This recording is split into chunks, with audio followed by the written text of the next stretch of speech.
विकारे सुसर्विदा अखण्डमण्डलाकारं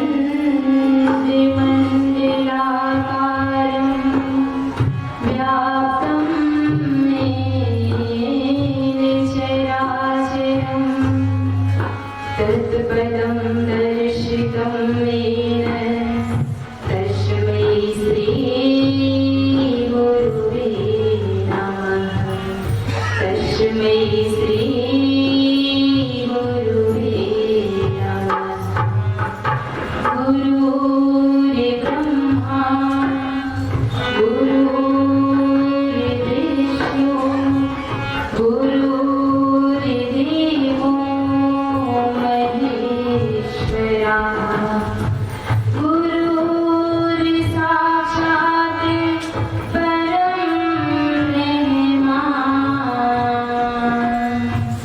तस्मै श्री गुरुवे नमः। गुरु ही ब्रह्मस्वरूप है, गुरु ही विष्णु रूप, गुरु ही महादेव है, मात पिता गुरु रूप। अतः जीवन में होने वाले समस्त गुरुजनों के श्री चरणों में कोटि कोटि नमन करती हूँ, वंदन करती हूँ, प्रणाम करती हूँ। गुरु चरण कमल की वंदना करती बारंबार, जिनके ज्ञान प्रकाश से मिट जावे अंधियार। बोले सद्गुरुदेव भगवान की, माता भगवती माँ काली की, बाबा भैरवनाथ की, पवन सुत हनुमान की, भगवान भोलेनाथ की, सत्य सनातन धर्म की, गतिवारा धाम की, श्रीमद् देवी भागवत महापुराण की, बोले साचे दरबार की। सर्वप्रथम विराजमान माता भगवती माँ काली एवं परम पूज्य श्री सद्गुरुदेव जी महाराज के श्री चरणों में कोटि कोटि नमन करती हूँ, वंदन करती हूँ, प्रणाम करती हूँ। और यहाँ पर आए हुए सभी धर्म प्रेमी भाई बहनों को भी नमन वंदन करती हूँ, सभी को प्रणाम करती हूँ और सभी से सादर जय भवानी की करती हूँ। मेरे भाई बहन, आइए हम सभी कथा में प्रवेश करने से पहले अपने तन मन को पवित्र करते हुए माता भगवती माँ काली एवं परम पूज्य गुरुदेव जी के चरणों में इस संकीर्तन के माध्यम से अपना प्रणाम पहुँचाते हैं और बड़े भाव से सभी मेरे साथ बोलेंगे। बोले माता भगवती माँ काली की, सद्गुरुदेव महाराज की। माँ शरणं माँ शरणं माँ शरणं गुरु माँ शरणं माँ शरणं माँ शरणं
और सभी लक्षणों से युक्त है। और मेरे विचार से बेटा यह पुराण सभी पुराणों का आभूषण है। तुम इस पुराण को श्रवण करो तो तुम्हें सत्य और असत्य का पता चल जाएगा। इसलिए तुम इस पुराण को पढ़ो और तुम्हारे साथ सूत जी भी इसका अध्ययन करेंगे। अब सूत जी और सुखदेव जी दोनों श्रीमद् देवी भागवत महापुराण को पढ़ने लगते हैं, उनका अध्ययन करने लगते हैं। लेकिन होता क्या है कि सुखदेव जी फिर भी उन्हें समझ में नहीं आता, वो दुखी रहते, चिंतित रहते, वो एकांत में रहने लगे। भोजन पानी सब बंद करके खाना पीना भी वो समय से नहीं खाते, बस चिंतित रहते। यह सब देख करके व्यास जी को चिंता होने लगी। कोई भी पिता हो, अगर उसका पुत्र, उसका बेटा चिंतित है, दुखी है, तो सभी को चिंता होती है कि इसे क्या हो गया, ये ठीक से बातचीत क्यों नहीं करता, क्यों इतना टेंशन में रहता है, क्या हुआ इसे। तो इसी तरह से व्यास जी को भी चिंता रहती थी कि इसे हुआ क्या है। तो व्यास जी पूछते हैं अपने पुत्र से कि बेटा सुखदेव, क्या बात है, तुम इतना चिंतित, इतना दुखी क्यों रहते हो, आपकी चिंता का कारण क्या है, मुझे बताओ। मैं तुम्हारा पिता हूँ, निश्चित ही मैं तुम्हारे चिंता अवश्य दूर करूंगा, तुम्हारी चिंता जो है वो मैं दूर करूंगा। तो व्यास जी के ऐसा कहने पर सुखदेव जी कहते हैं कि पिताजी, आप तो परम ज्ञानी हैं, अब हम आपसे क्या बताएं कि हम किस बात से चिंतित हैं। मैं सिर्फ एक ही बात से चिंतित हूँ पिताजी कि मुझे मोक्ष कैसे प्राप्त होगा। क्योंकि जो अज्ञानी होगा, अभागा होगा, वही मनुष्य जन्म पा करके घर गृहस्थी के बंधनों में बंधना चाहेगा, फंसना चाहेगा।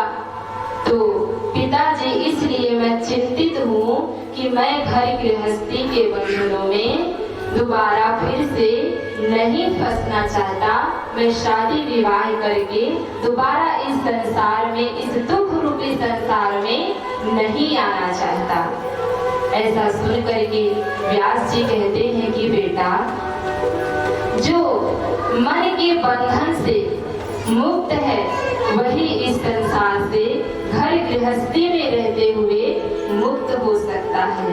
घर गृहस्थी, शादी विवाह ये सब बंधन का कारण नहीं होता है। जो अगर मन से मुक्त हो गया वही संसार सागर से मुक्त हो जाता है। ऐसा सुन करके सुखदेव जी कहते हैं कि पिताजी ये आप क्या कह रहे हैं, ऐसा कैसे हो सकता है, क्योंकि जो घर गृहस्थी घर परिवार में रहेगा तो उसे काम करना पड़ेगा और घर परिवार चलाने के लिए तो धन की जरूरत तो पड़ेगी और धन कमाने के लिए तो काम तो करना पड़ेगा, तभी तो पैसा मिले आएगा, तभी तो घर परिवार अच्छे से चल पाएगा। ऐसा सुनकर के व्यास जी बोले कि बेटा बात तो तुम सही कह रहे हो कि घर गृहस्थी घर परिवार चलाने के लिए धन की जरूरत पड़ती है, लेकिन बेटा धन कैसे कमाना चाहिए यह बात महत्वपूर्ण होती है। तो जो न्याय के द्वारा धन का अर्जन करता है, जो शास्त्रों के द्वारा कर्म करता है, शास्त्रों के आधार पर कर्म करता है, नित्य प्रति हवन जप यज्ञ करता है और जो हमेशा सत्य बोलता है, मन वचन और कर्म से जो पवित्र होता है, वही घर गृहस्थी में रहते हुए भी संसार सागर से पार हो सकता है। ऐसा सुनकर सुखदेव जी कहते हैं कि पिताजी धन पुत्र पत्नी की चिंता में व्याकुल रहने वाला मुक्त कैसे हो सकता है।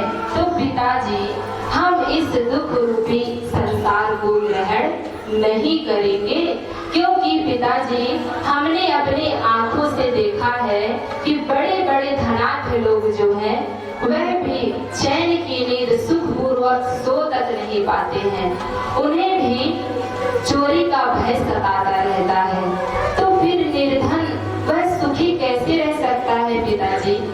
और इस संसार में पिताजी सुखी कौन है, कोई भी नहीं। जन्म के बाद भी दुख, गर्भ में रहते हैं तो भी दुख मिलता है, जन्म के बाद भी मिलता है और बुढ़ापे में भी दुख और मरने के बाद भी दुख। किसी को आज तक सुख नहीं मिला, लेकिन व्यक्ति इस सुख के चक्कर में अपना पूरा जीवन व्यतीत कर देता है, लेकिन उसे सुख नहीं मिलता, दुख ही दुख रहता है।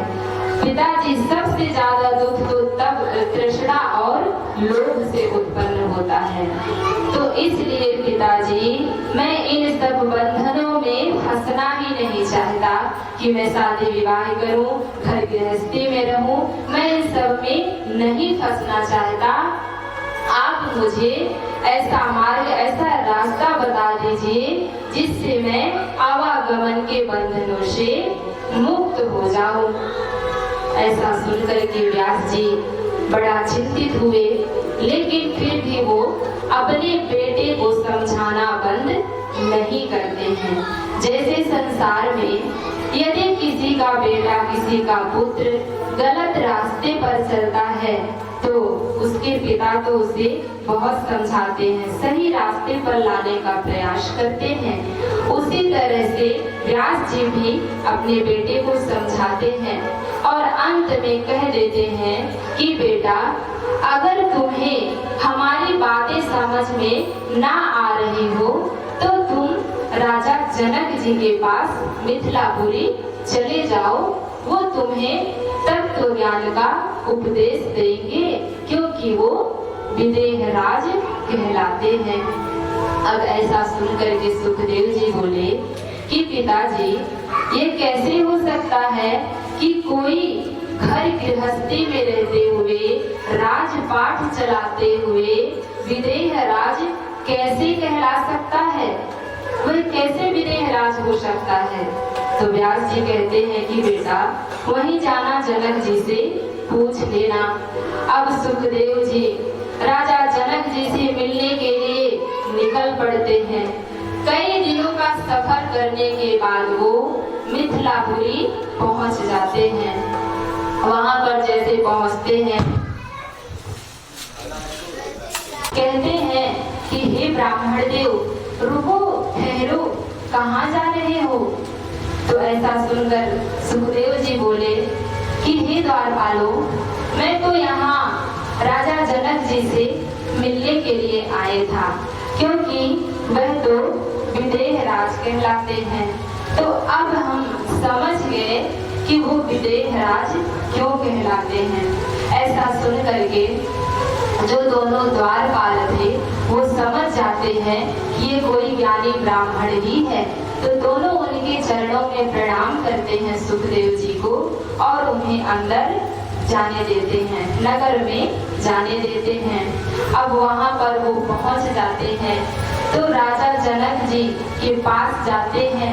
राजा जनक जी उन्हें देखकर बड़ा प्रसन्न होते और बैठने के लिए आसन प्रदान करते हैं। बैठ जाते हैं तो चर्चाएं होने लगती हैं। चर्चाएं चल रही थी तो सुखदेव जी प्रश्न करते हैं, कहते हैं कि राजन, व्यक्ति इस संसार में घर गृहस्थी में रहते हुए वो मुक्त कैसे हो सकता है। तो राजा जनक बोले कि सुखदेव जी, मनुष्य अगर तन से काम करे और मन को वो परमात्मा में लगा दे, भगवत भजन करे तो निश्चित ही वो मुक्त हो सकता है। तो बोले कैसे मुक्त हो सकता है, ये कैसे संभव है कि वो घर गृहस्थी में रहते हुए तन से काम करे, मन को परमात्मा में लगा दे, ये कैसे हो सकता है। बोले कि बिल्कुल हो सकता है, मैं इसका प्रमाण तुम्हें देना चाहता हूँ। तो मुझे मेरी एक बात माननी पड़ेगी तुम्हें। तो सुखदेव जी बोले कि राजन, मैं इसी के लिए तो यहाँ आया हूँ, आप जो भी कहें, जो भी शर्त हो आपकी वो रख लीजिए और मुझे बता दीजिए। तब राजा जनक जी एक कटोरा दूध मंगवाते हैं और सुखदेव जी के हाथों में रख देते हैं और कहते हैं कि सुखदेव जी, इस कटोरे के दूध को लेकर के तुम्हें पूरे नगर में भ्रमण करना है। और एक बात और है कि तुम्हारे साथ हमारे 2 सैनिक भी जाएंगे ताकि आपकी निगरानी कर सके, क्योंकि ये जो कटोरे का दूध है, अगर यह दूध एक भी बूंद जमीन पर गिरेगा तो ये जो हमारे जो सैनिक हैं वो तुम्हारा सिर धड़ से अलग कर देंगे। सुखदेव जी बोले ठीक है। अब सुखदेव जी नगर के लिए निकल पड़ते हैं, नगर भ्रमण के लिए जाते हैं। पूरे नगर में भ्रमण करके वो वापस आ जाते हैं राजा जनक जी के पास। तो राजा जनक जी पूछे कि सुखदेव जी पूरे नगर में भ्रमण कर आए। तो बोलते हैं कि जी हाँ, हम पूरे नगर में भ्रमण करके आ गए। तो बोले एक सुंदर वाटिका थी, जो देखा आपने देखा, कितनी सुंदर वाटिका थी। तो बोले कि नहीं राजन, हमने तो नहीं देखा। तो बोले क्यों नहीं देखे। अरे पूरे नगर में भ्रमण करके आए हैं तो देखे क्यों नहीं। तो बोले कि हमारा ध्यान तो इस कटोरे के दूध में था। तो बोले अच्छा ठीक है। और बाजार देखा आपने, महलों को देखा, सरोवर को देखा। तो बोलते कुछ तो देखा होगा। तो सुखदेव जी बोले कि नहीं राजन, हमने कुछ भी नहीं देखा। तो बोले क्यों नहीं देखे। तो बोलते हैं कि राजन, हमारा ध्यान पूरा इस कटोरे में ही था कि कहीं यह दूध जमीन पर ना गिर जाए और हमारा सिर ही कट करके अलग हो जाए। तो उनकी बातों को सुन करके राजा जनक बोले कि ठीक इसी प्रकार सुखदेव जी, जैसा अभी आपने कहा, आप तन के साथ तो गए थे नगर में भ्रमण करने, लेकिन आपका मन जो था इस कटोरे के दूध में था। तो उसी तरह से मैं भी यही कहता हूँ कि मनुष्य अगर तन के साथ काम करे और मन को वो परमात्मा में लगा दे तो निश्चित ही संसार सागर से वो पार हो सकता है। तो सुखदेव जी को बातें समझ में आ जाती हैं। तो मेरे भाई बहन, इस कथा से, इस कहानी से हमें यह सीख मिलती है कि हम घर परिवार में रहते हुए, अपना काम धाम सब करते हुए तन से काम करें और मन को परमात्मा में लगा दें, तो निश्चित ही हम इस संसार सागर से पार हो जाएंगे, इस भव बंधन से मुक्त हो जाएंगे। तो आइए आखिरी शब्दों में बस मैं इतना कहना चाहती हूँ कि सभी बड़ी श्रद्धा, बड़े भाव से मैया रानी का पूजन करें, अपना काम धाम सब करें, लेकिन कुछ क्षण, कुछ पल के लिए मैया रानी के लिए भी निकाले, उस परमात्मा के लिए भी निकाले जिन्होंने हमें संसार में भेजा है।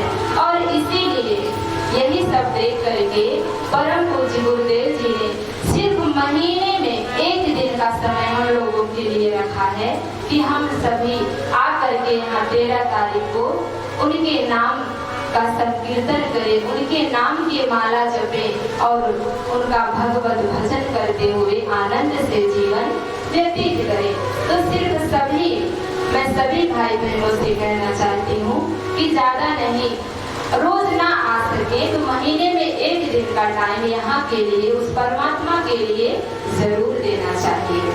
तो आइए इन भजनों के माध्यम से मैं अपनी वाणी को विराम दूंगी।